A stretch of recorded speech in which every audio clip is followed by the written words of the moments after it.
Hello students, तो चलिए आज हम लोग शुरुआत करते हैं क्लास 9 के एक्सरसाइज 11.4 के क्वेश्चन नंबर 2 का, जो कि है find the amount of water displaced by a solid spherical ball of diameter 28 centimetre. तो इस क्वेश्चन में हम लोगों को क्या बोला गया है कि मान लीजिए कि हमारे पास एक सॉलिड स्फेरिकल बॉल है, ठीक है, जिसका डायमीटर जो है वो 28 सेंटीमीटर है।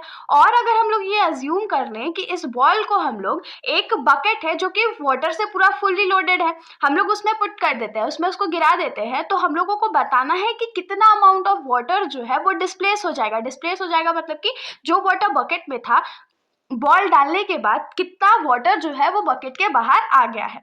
तो जब भी ऐसा क्वेश्चन रहे, जब हम लोगों को पूछा जाए कि कितना अमाउंट ऑफ लिक्विड डिस्प्लेस हुआ किसी सॉलिड चीज को लिक्विड में डालने के बाद या वाटर में डालने के बाद, तो हमेशा याद रखना है कि हम लोगों को वॉल्यूम फाइंड करके बताना है। तो सिंपली हम लोग इसमें क्या करेंगे, ये जो स्फेरिकल बॉल है उसका वॉल्यूम फाइंड कर लेंगे और जितना वॉल्यूम होगा उतना ही लिक्विड डिस्प्लेस भी होगा। तो चलिए शुरुआत करते हैं। तो सबसे पहले तो हम लोग एक स्फेरिकल बॉल ड्रॉ कर लेते हैं और इसमें हम लोग रिप्रेजेंट कर देते हैं कि डायमीटर जो है वो 28 सेंटीमीटर है। और हम लोगों को तो पता है कि हम लोगों को सरफेस एरिया वॉल्यूम में सिर्फ रेडियस का काम होता है, डायमीटर का काम तो होता ही नहीं है। तो हम लोग क्या करते हैं, डायमीटर जो हम लोगों को गिवन है उससे हम लोग रेडियस निकाल लेते हैं। तो यहाँ पर हम लोग लिखेंगे डायमीटर इज इक्वल्स टू क्या हो जाएगा 28 सेंटीमीटर।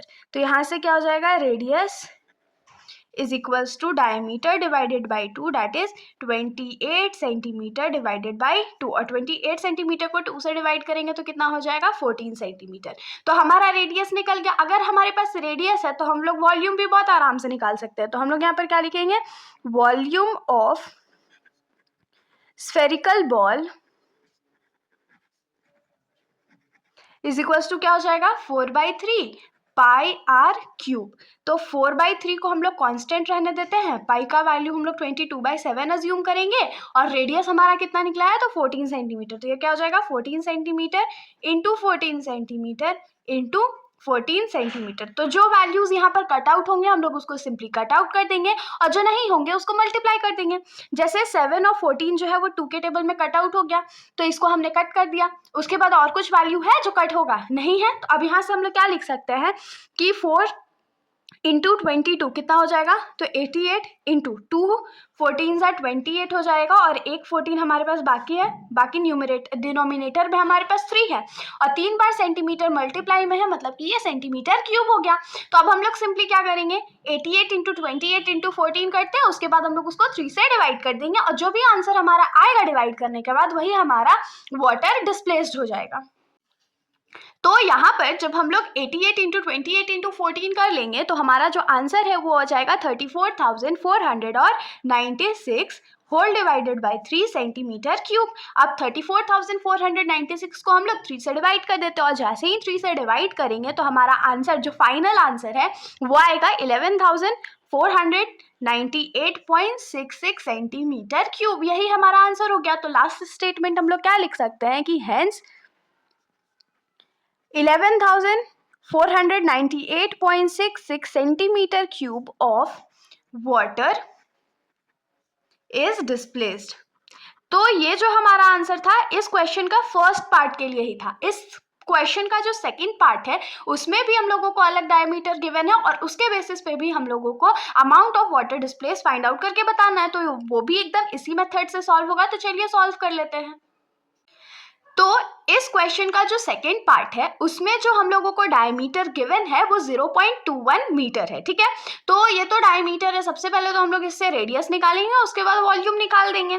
तो स्फीयर पहले हम लोग एक ड्रॉ कर लेते हैं जिसमें हम लोग ये शो करा देते हैं कि इस स्फीयर का जो डायमीटर है वो 0.21 मीटर है, ठीक है। अब यहाँ पर हम लोग क्या लिखेंगे कि diameter is equals to 0.21 metre. अब अगर यहाँ से हम लोग रेडियस निकालें तो वो क्या हो जाएगा, डायमीटर डिवाइडेड बाई 2 और डायमीटर हमारा कितना है 0.21 मीटर डिवाइडेड बाई 2।